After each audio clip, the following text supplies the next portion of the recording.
ओडिशार समस्त आशायी प्रार्थी मानक पई सबठार बड़ खबर आसिला एवं मुख्यमंत्री मोहन माझी द्वारा यह खबरटी दि जाइए जे 5 वर्ष भितर 1.5 लाख रु अधिक लोक पाइबे निजुक्ति एने बड़ घोषणा कर मुख्यमंत्री मोहन माझी 5 वर्ष 1.5 लाख लोक निजुक्ति दिज्व बोली मुख्यमंत्री कहते।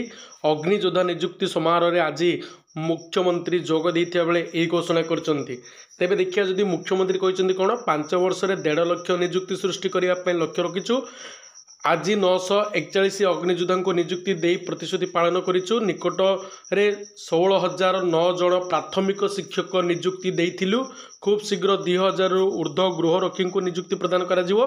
5 वर्ष में मोट 1.5 लाख निजुक्ति सृष्टि करने लक्ष्य रखा मुख्यमंत्री मोहन माझी।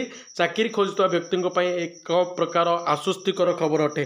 तेणु जो मैंने पाठ पढ़ी चाकरी अपेक्षा कर जो आशायी प्रार्थी मैंने बहुत बड़ खुशी खबर जे आसंता 5 वर्ष भितर माने बीजेपी कार्यकाल भितर 1.5 लाख रु अधिक 1,50,000 रु अधिक निजुक्ति सृष्टि करा जिवो बोली मुख्यमंत्री मोहन चरण माझी द्वारा घोषणा कराई।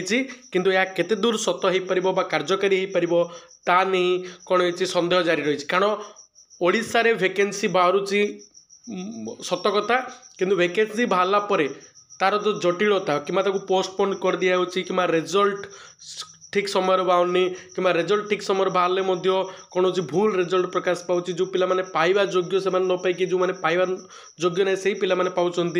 तेणु 1.5 लाख रु अधिक पोस्ट बाहर 5 वर्ष किसी अधिक ना कारण वर्ष को 30,000 पोस्ट बाहर 30,000 पोस्ट बाहर दरकार कारण बहुत पिला कौन कर पाठ पढ़ी चाकरी अपेक्षा कर।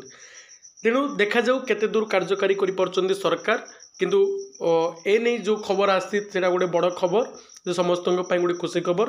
तेणु ए न्यूज़ को लेकिन आपण मतामत कौन आपण मैंने कौन विश्वास कर कि 1.5 लाख रु अधिक पोस्ट बाहर एने आपण निहाती कमेंट करूँ एवं भिडियोटी भल लगे निहाती चैनल टी को सब्सक्राइब करके भिडियोटी को लाइक करेंगे।